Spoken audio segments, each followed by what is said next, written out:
sebuah buku penuh rahasia yang pernah mengguncang dunia teologi dari awal hingga akhir, memiliki reputasi yang begitu hebat hingga Vatikan dan banyak otoritas keagamaan arus utama merasa perlu melarangnya serta mengeluarkannya dari kanon kitab suci resmi. Buku ini dianggap berbahaya bukan hanya karena usianya, tetapi karena memuat detail yang terlalu vulgar dan spesifik tentang alam gaib, sebuah wilayah yang seharusnya tetap tersembunyi dari mata awam. Namun, pertanyaan besar tetap menggantung di benak para pencari kebenaran. Apakah teks misterius ini benar-benar sisa-sisa wahyu otentik yang diberikan kepada Henokh ribuan tahun silam, atau kepada sosok agung yang dikenal sebagai Nabi Idris dalam tradisi Islam?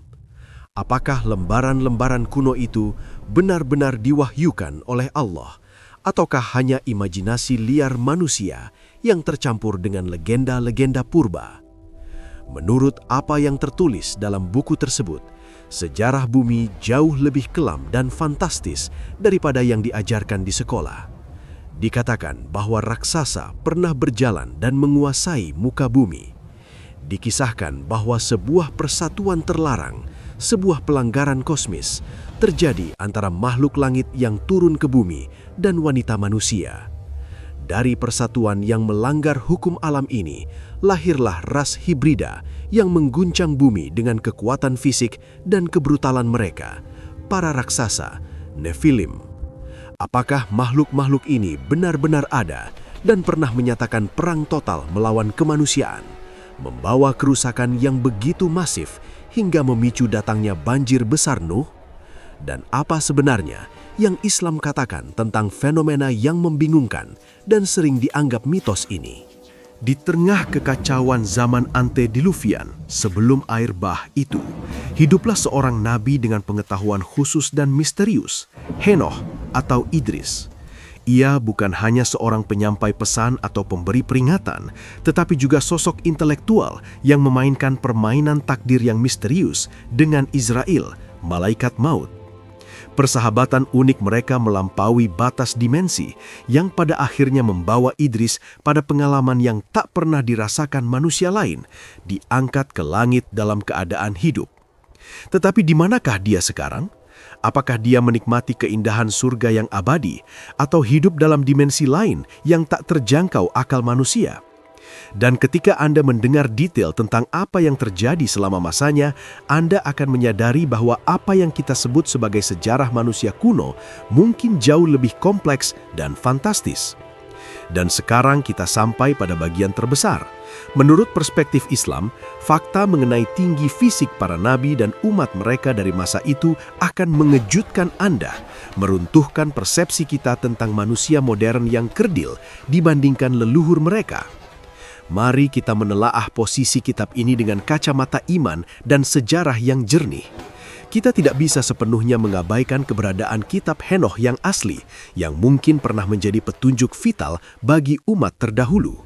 Para ulama Islam berdasarkan riwayat yang kuat, seperti dari sahabat mulia Abu Dzar Al-Ghifari, mengatakan bahwa Allah menurunkan total 104 kitab atau lembaran wahyu suhuf kepada para nabi sepanjang sejarah, dan 30 halaman atau suhuf diberikan khusus kepada Nabi Idris.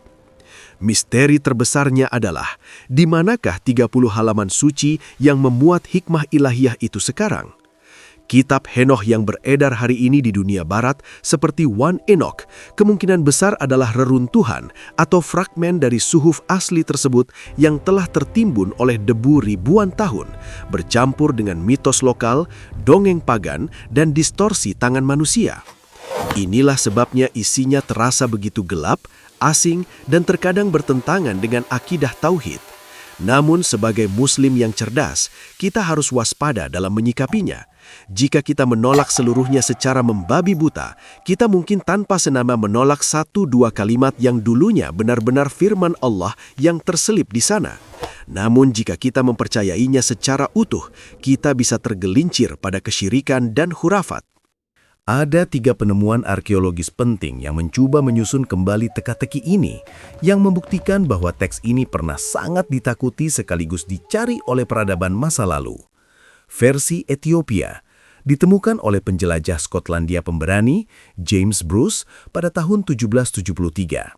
Setelah bertahun-tahun mencari di Afrika, ia mengejutkan dunia Eropa karena membawa kembali naskah lengkap yang berisi bab-bab tentang perjalanan langit, Book of Watchers, yang sangat mendetail, yang selama berabad-abad dianggap hilang.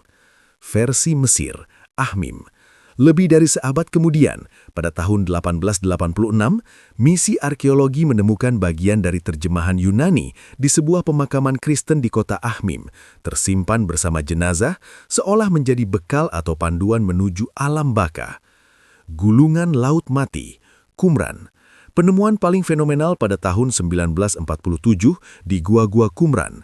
Di sana, para arkeolog menemukan potongan kitab ini dalam bahasa Aram yang diyakini sudah ada jauh sebelum masa Nabi Isa alaihi salam, tersimpan rapi dalam guci-guci tanah liat di tengah gurun, seolah-olah sengaja disembunyikan untuk ditemukan kembali di akhir zaman.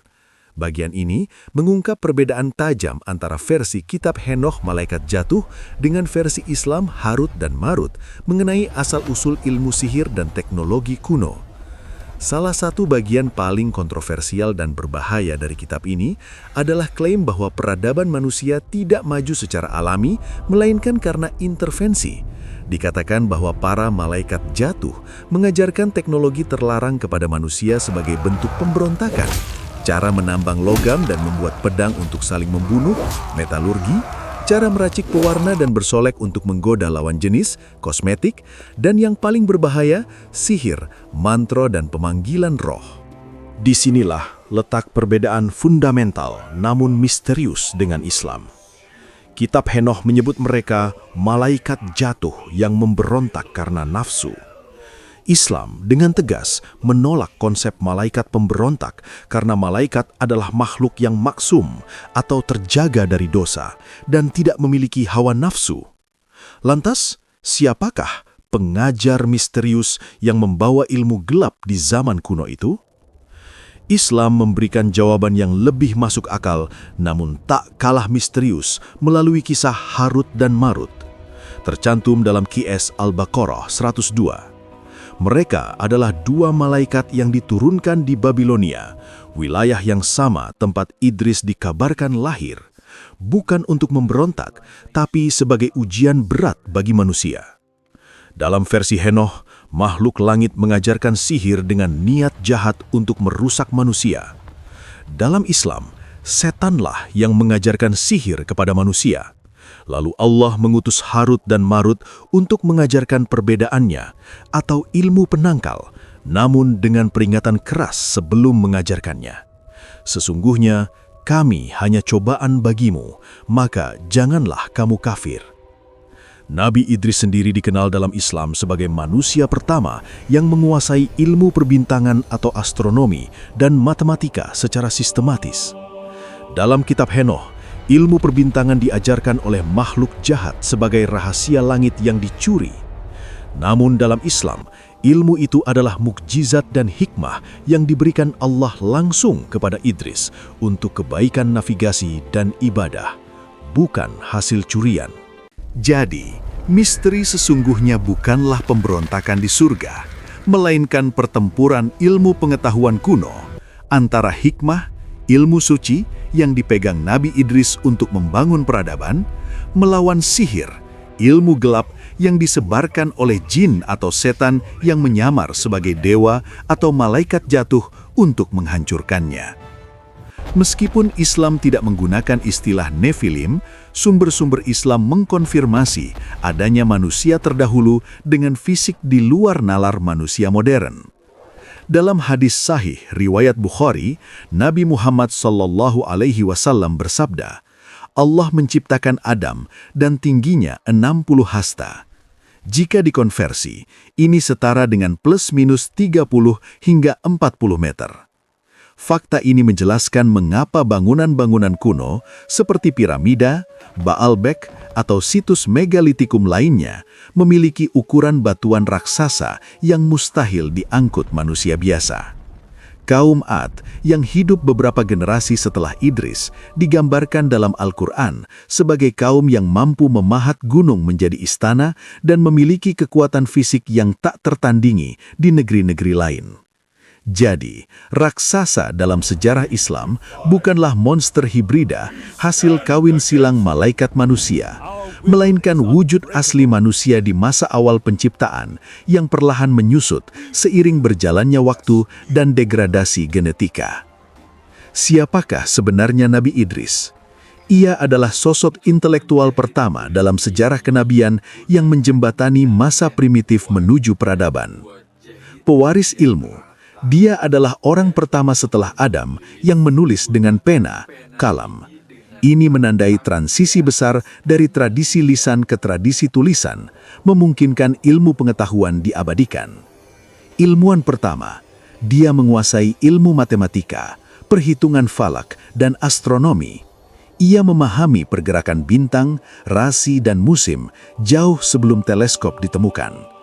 Pelopor peradaban, dia adalah manusia pertama yang menjahit pakaian.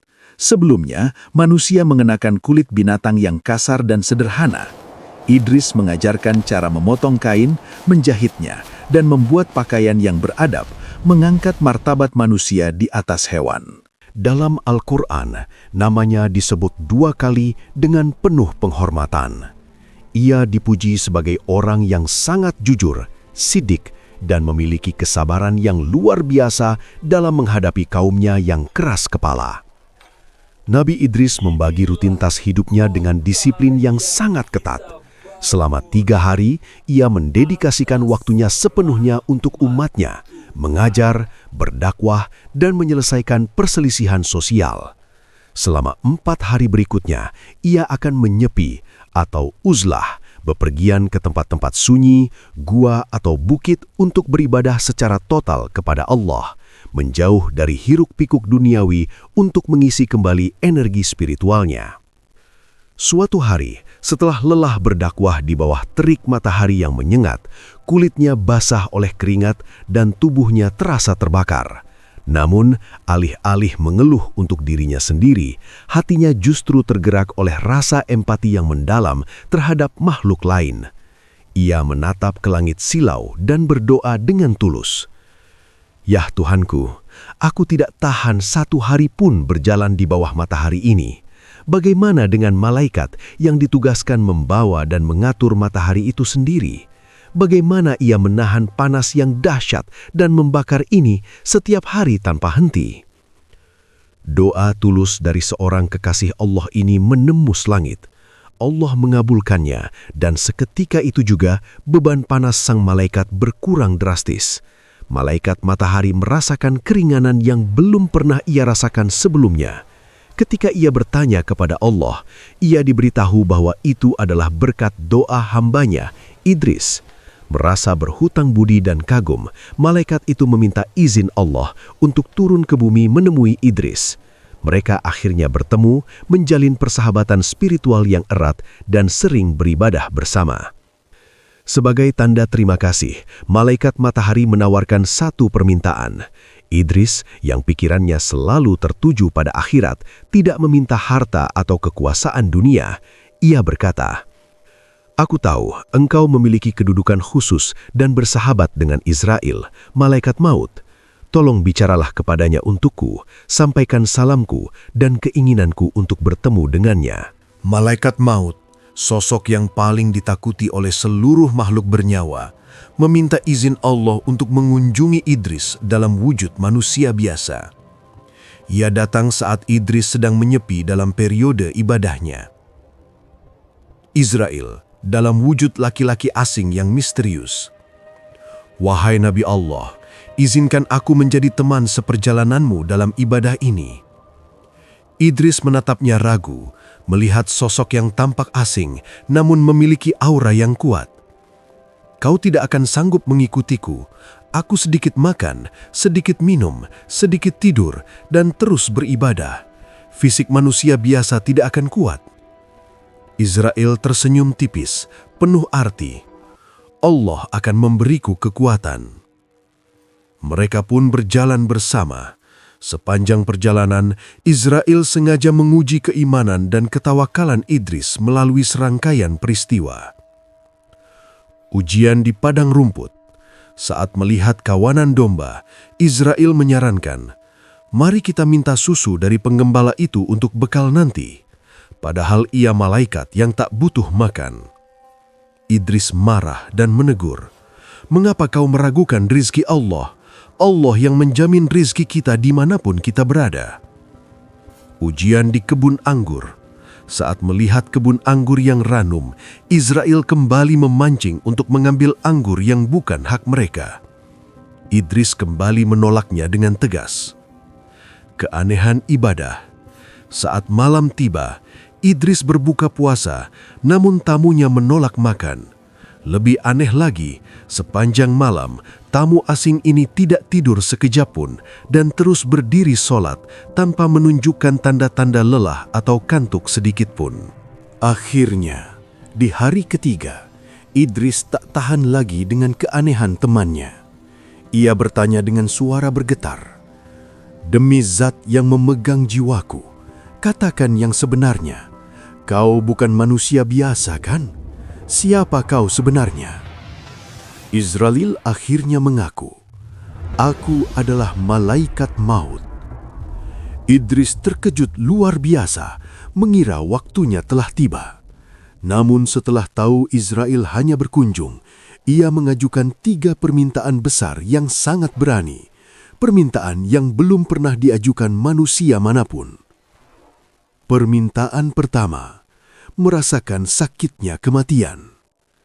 Idris ingin merasakan sakaratul maut, bukan karena ingin mati, tapi agar rasa takutnya bertambah, sehingga ia bisa beribadah lebih giat setelah dihidupkan kembali. Atas izin Allah, Israel mencabut nyawa Idris sesaat. Ruhnya ditarik keluar dari jasad kasarnya, lalu Allah menghidupkannya kembali. Saat terbangun dengan nafas tersengal dan tubuh gemetar, Idris ditanya rasanya. Ia menjawab dengan mata terbelalak. "Rasanya jauh lebih menyakitkan dari apa yang pernah kubayangkan atau kubaca. Rasanya seperti seekor binatang yang dikuliti hidup-hidup, di mana setiap saraf ditarik paksa dari dagingnya. Rasa sakit itu tak terlukiskan." Permintaan kedua, melihat kengerian neraka. Idris kemudian diminta diperlihatkan neraka agar ia semakin waspada terhadap dosa. Israel membawanya ke gerbang neraka. Malaikat penjaga neraka, Malik, yang berwajah garang, diperintahkan membuka pintu hanya selebar lubang jarum. Meskipun hanya celah sekecil itu, Idris langsung dihantam oleh pemandangan yang melumpuhkan jiwa. Ia mendengar gemuruh api yang hitam pekat, bukan merah, rantai-rantai besi yang beradu, dan jeritan pilu para penghuninya.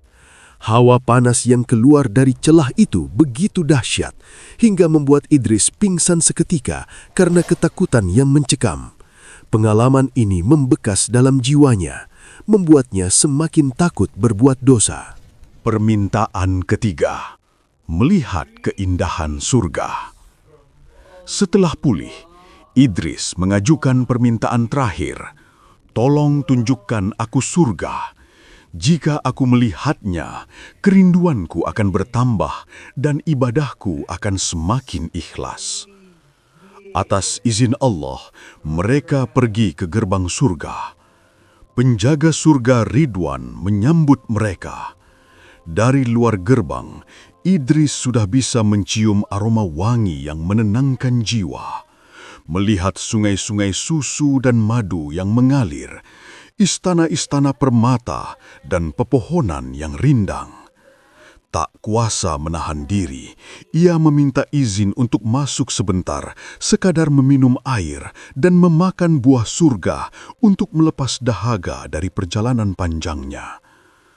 Setelah selesai menikmati seteguk air yang rasanya tak pernah hilang dari tenggorokan dan buah yang kelezatannya tak tertandingi, Israel berkata, "Baiklah, wahai Nabi Allah, sudah waktunya kita kembali ke dunia.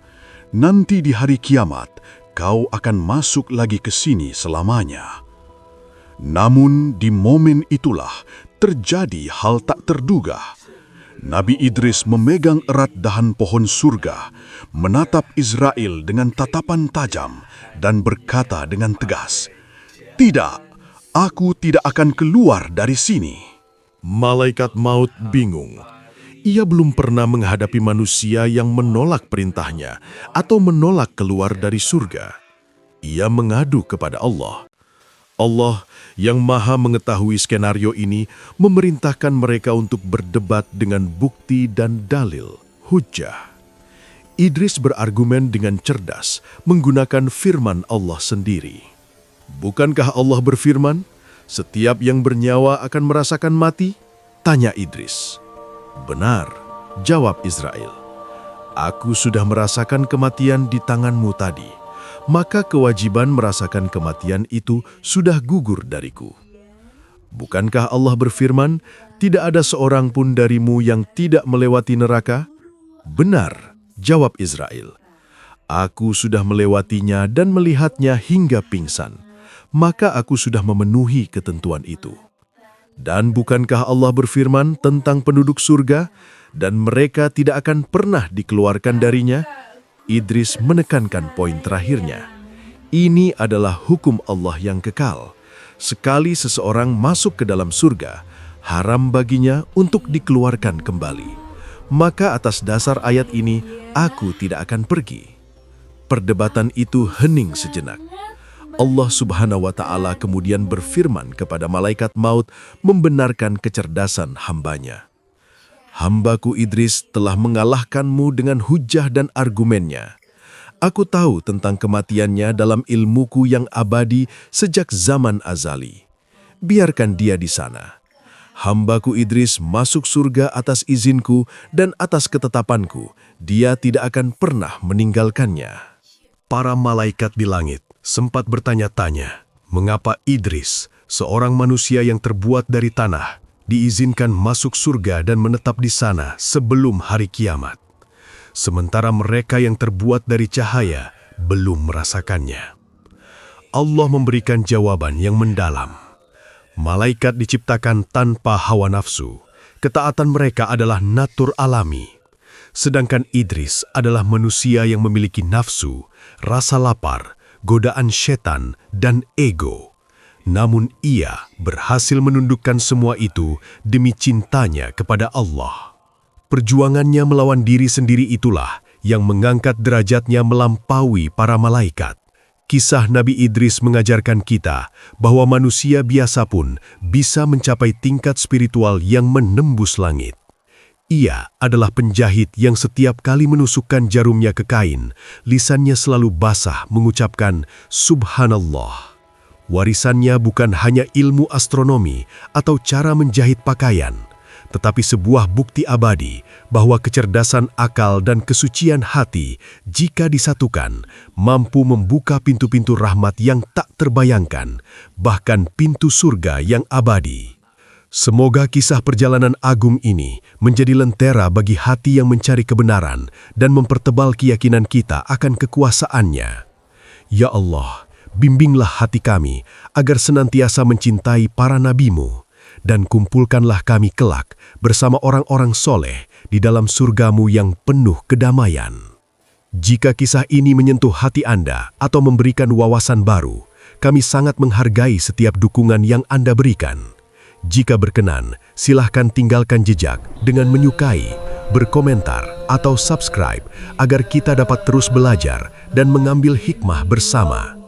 Semoga setiap kebaikan yang kita bagikan menjadi amal jariah bagi kita semua.